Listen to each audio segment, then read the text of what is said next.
दोस्तों जय हिंद, मैं हूं शम्स तबरेज और आप देख रहे हैं टाइम्स मेल। मुफ्ती सलमान अजहरी, इस वक्त सोशल मीडिया पर यह नाम ट्रेंड कर रहा है, जिसमें हैशटैग चला जा रहा है कि रिलीज मुफ्ती सलमान अजहरी, रिलीज सलमान अजहरी। और वहीं एक और हैशटैग चला जा रहा है, अरेस्ट सलमान अजहरी। और यह हैशटैग कई दिनों से चल रहा है, कई दिनों से। लेकिन आखिरकार मुंबई से मौलाना मुफ्ती सलमान अजहरी साहब को गिरफ्तार कर लिया गया। और जब उनको गिरफ्तार किया गया तो उनके समर्थक सड़कों पर टूट पड़े, थाने को घेर लिया, पूरे इलाके को, जो काट घोपर इलाका है, पुलिस स्टेशन इलाका, उस एरिया को पूरा घेर लिया। और हालात इस हद तक खराब हो गए कि पुलिस को लाठीचार्ज करना पड़ा उनके समर्थकों पर। और इस लाठीचार्ज से पहले मौलाना सलमान अजहरी ने बाकायदा एक स्पीच दिया, माइक लेकर स्पीच किया। और स्पीच करते हुए उन्होंने अपने समर्थकों से अपील की कि आप इस तरह से लॉ एंड ऑर्डर इशू को क्रिएट ना करें। अगर मेरी किस्मत में गिरफ्तारी लिखा हुआ तो मैं गिरफ्तार हूं, लेकिन खैर गिरफ्तार हो चुके हैं वो। और उन्होंने उस वक्त कहा भी था कि मैं पुलिस को कोऑपरेट कर रहा हूं, मुझे गिरफ्तार करने के लिए किसी जुर्म में यहां नहीं लाया गया। लेकिन अब तो इस बात को बिल्कुल वाज़ेह तरीके से ये चीजें जाहिर हो चुकी हैं कि मौलाना सलमान अजहरी को गुजरात पुलिस ले गई 2 दिन के ट्रांजिट रिमांड पर, गिरफ्तार करके उनको ले गई। और गिरफ्तारी की पुष्टि भी हो चुकी है, मीडिया रिपोर्ट्स के हवाले से भी हर तरह से इस बात का जिक्र हो चुका है कि मौलाना सलमान अजहरी गिरफ्तार हो चुके हैं। पर सवाल यह है कि उन्होंने जो भाषण दिया, किसके खिलाफ दिया? एक भाषण जिसको लेकर के वायरल किया जा रहा है, चंद सेकंड का भाषण, कहा जा रहा है कि इन्होंने एक धर्म विशेष के खिलाफ जो है अपशब्द कहे हैं और उनके खिलाफ इन्होंने भड़काऊ भाषण दिए हैं। हेट स्पीच उनको कहा जा रहा है कि वो हेट स्पीच फैला रहा है। न्यूज चैनल्स के जरिए भी वो हेट स्पीच का नाम लिया जा रहा है। और जो नफरती एंकर हैं उनके जरिए तो पहले से ही ऐसे मामलों में बस मुसलमान नाम होना चाहिए, वो खुल करके अपनी भड़ास निकालने लगते हैं कि भाई आए तो हैं, ये जो भी है तो बोलो। सत्ता पक्ष का यह हाल है कि सत्ता पक्ष के खुद नेता हेट स्पीच देते हैं। फहरिस्त इतनी लंबी है कि उनको गिरफ्तार नहीं किया जाता, वो खुल करके देते हैं, दे रहे हैं और अभी भी दे रहे हैं। चाहे जो भी प्लेटफॉर्म उनको मिल जाए, सोशल मीडिया मिल जाए, चाहे किसी मंच पर माइक पकड़ा दीजिए, उनके मुंह से मुसलमानों के खिलाफ जहर उगलेगा, जहर निकलेगा।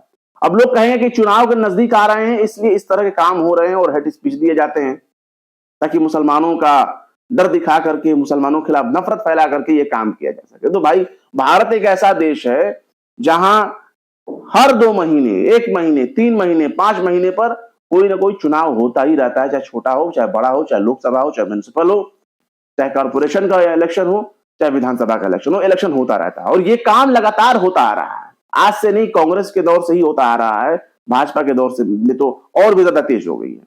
मौलाना सलमान अजहरी को गिरफ्तार कर लिया गया। मौलाना सलमान अजहरी पर यह आरोप लग रहा है कि उन्होंने धर्म विशेष के खिलाफ नफरती भाषण दिए और वो चंद सेकंड का वीडियो वायरल करके दावा किया जा रहा है। जबकि उनके समर्थकों का दावा यह है कि भाई वो तो फलस्तीन का बात कर रहे हैं, वो फलस्तीन के जिक्र कर रहे हैं, वो करबला का जिक्र कर रहे हैं। और उसमें वो जिक्र कर रहे हैं, उन शब्दों का इस्तेमाल करके वो कह रहे हैं कि भैया अभी तो फलाने लोगों का दौर है, हमारा भी दौर बाकी है। तो वो किसके लिए बोल रहे हैं? वो एक इंटरनेशनल इश्यू का जिक्र कर रहे हैं, लेकिन यहां पर दिखाने की कोशिश कर दी गई कि भाई वो तो हिंदुओं के खिलाफ बोल रहे हैं।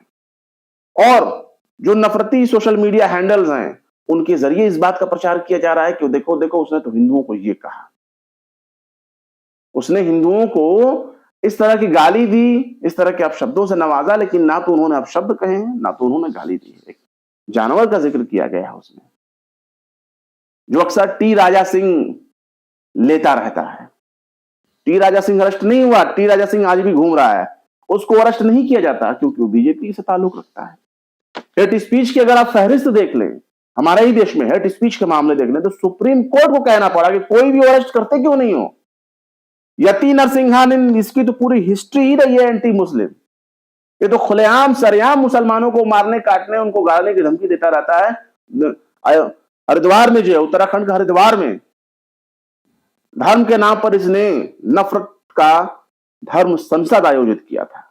उसमें जो इसके भाषण थे, पूरी दुनिया में इसकी किरकिरी हुई थी, हमारे देश की किरकिरी हुई थी। लेकिन सत्ता पक्ष को शर्म नहीं आती, उनको तो फायदा ही होता है ऐसे लोगों के बयानों से, और ऐसे लोगों को प्रमोट भी किया जाता है, खुलेआम प्रमोट किया जाता है। यति नरसिंहानंद के अलावा पूजा शकुन पांडे, ऐसे लोग कौन हैं, कहां से आते हैं, किस किस तरह से लोग हैं और क्यों उनको इतनी छूट मिली हुई है, ये बात कहने और समझाने की जरूरत नहीं है। ये लोग वो लोग हैं जो नफरती चिंटू हैं। साध्वी प्राची, साध्वी प्राची जाहिर है आप इनके बयानों को हर जगह देखे होंगे। ये अगर ट्वीट भी करती हैं तो उसका ताल्लुक मुसलमानों से होता है, मुसलमानों की औरतों, मुसलमानों की बहन बेटियों, मुसलमानों के मर्दों के बारे में क्या क्या नहीं कहा जाता। मुसलमान औरतों को रखैल तक की संज्ञा ऐसे लोग देते आए हैं। लव जिहाद के नाम पे मुसलमानों की फैमिली ऐसी होती है, मुसलमानों के घर खानदान का तरीका ये होता है। ये नफरत करने वाले लोग हैं, लेकिन छुट्टा घूम रहे हैं। क्यों? क्योंकि उनको समर्थन हासिल है सत्ता पक्ष के जरिए, सरकार के जरिए, नफरती चिंटुओं के जरिए बहुत बड़ा समर्थन हासिल है। छुट्टा घूम रहे हैं। गिरफ्तारी कर सकते हैं कोई? हिम्मत नहीं है, भूल जाइए गिरफ्तारी होगी इनकी। ना तो इनके घर पे बुलडोजर चल सकता है, ना तो ऐसे लोगों को गिरफ्तार किया जा सकता है, क्योंकि कानून ठेंगे पे है इनके लिए। ये कानून वगैरह नहीं मानते और ना ही कानून इनका कुछ बिगाड़ सकता है। और देखिए साध्वी प्रज्ञा, साध्वी प्रज्ञा के बारे में क्या बताया जाए। उनकी तो पहचान ही इसी बुनियाद पे है। उनको तो बीजेपी ने टिकट भी इसी बुनियाद पे दिया कि वो मुसलमानों से नफरत करती है। और छोटे मोटे आरोप नहीं है, आतंकवाद के आरोप लगे इनके ऊपर, बॉम्ब ब्लास्ट के बड़े बड़े आरोप, लेकिन छुट्टा घूम रही है। साध्वी प्रज्ञा का जब गिरफ्तार करने की नौबत आती है या पूछताछ के लिए जब बुलाया जाता है, कोर्ट में पेश होने के लिए अदालत बोलती है, तो तुरंत बिल्कुल पसर जाती है, एकदम लेट जाती है, कहती बस अब मेरा तो हाथ पैर हिलने से रहे। ऐसा लगता है जैसे पूरा फालिज मार दिया उसको। व्हील चेयर पर जाके पेश होती है। साध्वी प्रज्ञा ठाकुर उनका नाम है। और आए दिन बाकी दिनों में फुटबॉल खेलती हैं, क्रिकेट खेलती हैं, उछलती कूदती हैं, और जब कोर्ट में पेश होने की नौबत आती है तो बिल्कुल फैल जाती है। मेरे तो कुछ शरीर में जान ही नहीं, बॉडी में बिल्कुल ये हालात है। नुपुर शर्मा एक ऐसी नफरती चिंटू जो बीजेपी की राष्ट्रीय प्रवक्ता रह चुकी है, जिसे हमारे देश ने अंतर्राष्ट्रीय मंच पर बकायदा कहा, लिख करके कहा हमारे देश ने, ये लोग जो हैं वो फ्रिंज एलिमेंट है, फ्रिंज एलिमेंट, असामाजिक तत्व। उनको फ्रिंज एलिमेंट कहा गया, नुपुर शर्मा को, और इनका ताल्लुक बीजेपी से। इन लोगों को चंद दिनों के लिए सस्पेंड कर दिया जाता है, फिर शामिल कर लिया जाता है। तो इनके सस्पेंशन और रिलीज से कोई फर्क नहीं पड़ता। और नुपुर शर्मा वही है जो हमारे खातिमुन नबीन के खिलाफ जो है जहरीले भड़काऊ बयान दिए, लेकिन अभी भी घूम रही हैं। उन पर कोई बड़ा एक्शन नहीं हो सकता। पूरी दुनिया से किरकिरी हो सकती है, नुपुर शर्मा से कानून बैर नहीं बोल सकता। तो कानून अपनी हैसियत को देख ले कि नफरती चिंटू कानून को क्या समझते हैं। यही होता है। हालात किस हद तक खराब हैं। सुरेश चौहाके का नाम आप लोगों ने सुना होगा। ये वो शख्स है जो टीवी चैनल खोल करके बैठता है, टीवी चैनल चलाता है, और इसके एक एक प्रोग्राम सिर्फ मुसलमानों पर बेस होते हैं। बिना मुसलमानों का नाम लिए इसका कोई टीवी चैनल चल ही नहीं सकता। बिना एपिसोड, अगर उसने अपने किसी एपिसोड में मुसलमान का जिक्र नहीं किया, मुसलमानों पर एंटी मुस्लिम कोई प्रोग्राम नहीं बनाया, तो इसका चैनल चल नहीं सकता। पर अफसोस सत्ता का संरक्षण इन लोगों को हासिल है, सत्ता की हिमायत इनको हासिल है, और सत्ता की शह पर ऐसे लोगों की हिम्मत यह है कि वो खुलेआम नफरत फैलाते हैं टीवी चैनलों के जरिए। सुरेश चौहान ये वो शख्स है जो सुदर्शन नामी एक चैनल चलाता है, जिस पर बलात्कार के आरोप लगे अपने सहयोगी के, घूम रहा है, कुछ बिगड़ने वाला नहीं उसका, गिरफ्तारी नहीं हो सकती उसकी। और देखिए नफरती एंकर्स की तो हम बात ही छोड़ दें। ये मैं उन लोगों की बात कर रहा हूं जो अभी फिलहाल जिनको सबसे ज्यादा माना जाता है इन लंबे टाइम से। देवकी नंदन शर्मा कथावाचक हैं, केस दर्ज है, गिरफ्तारी नहीं हो सकती। और देखिए धीरेन्द्र शास्त्री, इनके चरणों में तो पूरी की पूरी हुकूमत लेटी हुई है। बागेश्वर वाले धीरेन्द्र शास्त्री, बाबा धीरेन्द्र शास्त्री को अरेस्ट नहीं हो सकते, अरेस्ट नहीं किया जा सकता। और एक दो नहीं, सैकड़ों ऐसे बयान हैं जो मुसलमानों के खिलाफ ये खुले तौर पर नफरत का ऐलान करते हैं। ये लोग वो हैं, ये तमाम नाम ये वो हैं जो भारत को हिंदू राष्ट्र बनाने का ऐलान करते हैं कि हिंदू राष्ट्र बनाएंगे, हिंदू राष्ट्र बनाएंगे, लेकिन मजाल नहीं है कि इनके ऊपर देशद्रोह का कोई केस हो जाए या इनको उठाकर टांग के कोई ले जाए। ये काम नहीं हो सकता। और टी राजा सिंह ये वो शख्स है जो बाकायदा अपनी रैलियों में, अपने मंचों से ये खुलेआम मुसलमानों को गाली बकता है, गाली बकता है। बाकी तो उसे हेट स्पीच फैलाते ही तो सीधे गाली बोल करके कहता है।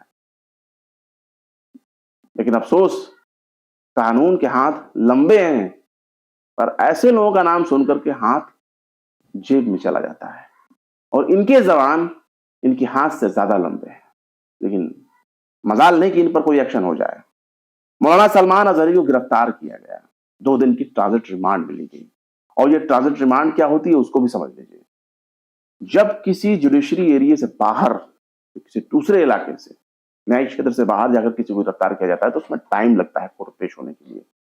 तो उसके लिए पुलिस जो है, कानून में ये प्रावधान है कि पुलिस पहले उस नजदीकी जो जुडिशरी है वहां के मजिस्ट्रेट से पहले ट्रांजिट रिमांड लेगी और ट्रांजिट रिमांड लेकर के अपने एरिया में ले जाएगी। जैसे कि अभी यहां मामला देखा गया, गुजरात पुलिस मुंबई से मौलाना सलमान अजहरी को उनके घर से अरेस्ट करती है, लेके जाती है, हिरासत में लेती है और गिरफ्तार करके फिर ले आती है। लेकिन उससे पहले ट्रांजिट रिमांड पे लिया जाता है और 2 दिन की उसको ट्रांजिट रिमांड मिली हुई है गुजरात पुलिस को। लेकिन यहां पे कार्रवाई नहीं हो रही है। ये तमाम लोग वो नफरती लोग हैं जिनके ऊपर एक्शन नहीं होता। मौलाना सलमान अजहरी फलस्तीन की बात करते हैं, लेकिन नफरती चिंटू उसको हिंदू घुसा देते हैं। वहां हिंदुओं से क्या मतलब है? पूरा बयान अभी भी सलमान अजहरी का सोशल मीडिया पर टुकड़ों में घूम रहा है। चंद सेकंड के बजाय 1 मिनट, 2 मिनट, 3 मिनट के वीडियोस उस पर आ रहे हैं और ये बताने की कोशिश हो रही है उनके समर्थकों के जरिए कि भाई उनका पूरा बयान तो ये है, तो फलस्तीन का जिक्र कर रहे हैं, वो फलस्तीन का जिक्र कर रहे हैं, एक इंटरनेशनल इशू का जिक्र कर रहे हैं। लेकिन पता नहीं, फलस्तीन के मामले को भी देख लीजिए। मुसलमानों का तो वहां मस्जिद इलिया मौजूद है, अरक्सा मौजूद है, डोम ऑफ रॉ वहां मौजूद है।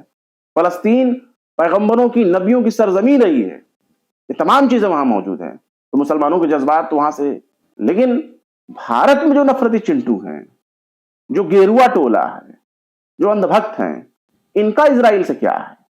इजराइल से इनका ताल्लुक क्या है? सिर्फ इतना ही ना, जो फलस्तीनियों का दुश्मन है और फलस्तीन के जो लोग हैं जो इजराइल के जुल्म सितम को सह रहे हैं, जिनकी लाशें बिछी हुई हैं, 26,000 27,000 करीब में जिनकी मौत हो चुकी है, उनका ताल्लुक इस्लाम से है, मुसलमान है वो। इसीलिए तो नफरत में अंधे हो चुके हैं। वरना नेतन्याहू कौन सा इनका फूफा है, जीजा है, इनका रिश्तेदार है? नेतन्याहू तो उस चीज को खाता है जिसकी भारत में इज्जत होती है। मुसलमान भी उसकी इज्जत करते हैं और उसी गाय का कत्ल करते हैं बजरंग दल वाले, नफरत फैलाने के लिए। है कितना इत्तेफाक। लेकिन नेतन्याहू सर को, आंखों को प्यारा है। पूरी दुनिया जिसको गलत कह रही हो, हमारे देश के अंधभक्त जो है उसके समर्थन में आते हैं। मौलाना सलमान अजहरी के बारे में बाकायदा हैशटैग जो चलाया जा रहा है, अरेस्ट सलमान अजहरी, अरेस्ट तो हो गए, रिलीज सलमान अजहरी चलाया जा रहा है। कब रिलीज होंगे इसके बारे में क्या कहा जाए? और मुसलमानों के मामले में आप एक फहरिस्त देख सकते हैं, जिनको सीए के दौरान उठाया गया, ना कोई सबूत मिल रहा है, ना कोई दोष साबित हो रहा है, फिर भी जेलों के अंदर ठूस करके रखे गए। ये तो रिकॉर्ड है। तो अदालत पर दो नजरिया होने का इल्जाम तो लगता रहा है और अब तो बहुत से मामले सामने आते जा रहे हैं जिसमें ये खुल करके कहा जाए। पहले तो दबी जबान में कही जाती थी, लेकिन अब तो खुलकर कहा जा रहा है कि कोर्ट कचहरी अदालतें हमारे लिए नहीं है। और बाकायदा सुप्रीम कोर्ट के जजेस इस बात को लेकर चिंतित हैं कि आखिर अदालतों का वैल्यू इतना कम क्यों हो रहा है, अदालतों के लिए सम्मान कम क्यों हो रहा है। पर अफसोस, मौका दिया अदालतों ने, मौका दिया कानून ने। और हमारे देश में कानून को दोबारा से उसको दुरुस्त करने की जरूरत है, सुधार करने की जरूरत है कि कानून सिर्फ लिखे होने से कुछ नहीं होता। ये लिख दिया गया, लिखने को तो बहुत कुछ लिखा गया, लेकिन उस पर अगर ढंग से अमल कर दिया जाए तो इस तरह से लंबे वक्त तक मुसलमान, आदिवासी, दलित ऐसे लोग जेल के अंदर ना ठूसे जाते हैं। 20-20 साल, 25-25 साल, 30-30 साल गुजर जाने के बाद उनको बाइज्जत बरी किया जाता है। क्या यही कानून है या कानून का इंसाफ है? फिलहाल क्या कहेंगे मौलाना सलमान अजहरी की अरेस्टिंग, उनकी गिरफ्तारी के बारे में कमेंट बॉक्स में जरूर बताएं। आप शब्दों का प्रयोग ना करें, अपने जज्बात को कंट्रोल करें, ज्यादा जज्बाती ना बने, क्योंकि जज्बाती बनने का ही नतीजा ये होता है कि दूसरे लोग इसका फायदा उठाते हैं। फिर मिलते हैं किसी और वीडियो में एक नई खबर के साथ। शम्स तबरेज को दीजिए इजाजत। जय हिंद। तो देख लिया आपने हमारे इस वीडियो को। हमें उम्मीद है कि आपने हमारे वीडियो को लाइक किया होगा और दूसरों को भी शेयर किया होगा। अगर अभी तक आपने हमारे चैनल टाइम्स मेल को सब्सक्राइब नहीं किया है तो जल्दी से सब्सक्राइब कर दें और बेल आइकन भी प्रेस कर दें।